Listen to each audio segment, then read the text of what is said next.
ഒരു ഉപാസകനെ സംബന്ധിച്ചിടത്തോളം നമ്മൾ കുളിച്ച് ഈറനെടുത്ത് നമ്മുടെ ചാത്തൻ്റെ മുന്നിൽ വന്നിട്ട് ഒന്ന് പ്രാർത്ഥിച്ചിട്ട് നമ്മുടെ സങ്കടമൊക്കെ ഒന്ന് പറഞ്ഞിട്ടുണ്ടെങ്കിലോ ആളിറങ്ങും, ആളതിന് വേണ്ട കാര്യങ്ങൾ ചെയ്യും.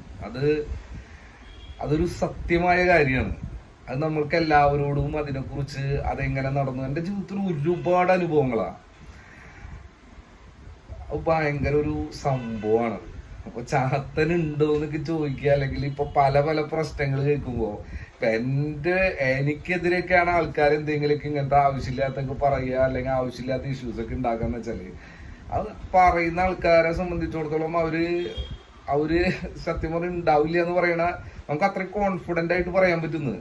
അത്രയും നമ്മുടെ ഭാഗത്ത് സത്യം ഉണ്ടാവണം. നമ്മൾ ചെയ്യണ ആ ഒരു ഭഗവാന്റെ അടുത്തുള്ള നമ്മുടെ ആ ഒരു കമ്മിറ്റ്മെന്റ് ഉണ്ടല്ലോ, എന്ത് തന്നെ വന്നാലും ആ ഭഗവാൻ എന്ന് പറഞ്ഞു കഴിഞ്ഞാൽ നമ്മൾ ഭഗവാന് വേണ്ടി മരിക്കാൻ തയ്യാറാവണം എന്ന് പറയില്ലേ, ആ ഒരു ഫീലിംഗ് ആണ്. അതൊരു ഭക്തനായാലും ഉപാസകനായാലും ആരായാലും ഉണ്ടാവും. അത്രയും കമ്മിറ്റഡ് ആണ് ആ ഭഗവാനോടെന്ന് വെച്ചിട്ടുണ്ടെങ്കിൽ പിന്നെ ഭഗവാൻ ഇറങ്ങി ഒന്ന് ചെയ്യില്ലേ. അതിന്റെ ഒക്കെ ഒരു സാഹചര്യം ഈ മനുഷ്യന്മാരല്ലേ, അവർക്ക് ആയുസ്സും ആരോഗ്യവും അല്ലെങ്കിൽ ഈ പറഞ്ഞ പിടിച്ച പോലെയൊക്കെ ജീവിക്കണമെങ്കിൽ എന്തെങ്കിലുമൊക്കെ ഒരു ബ്ലെസ്സിങ് വേണ്ട.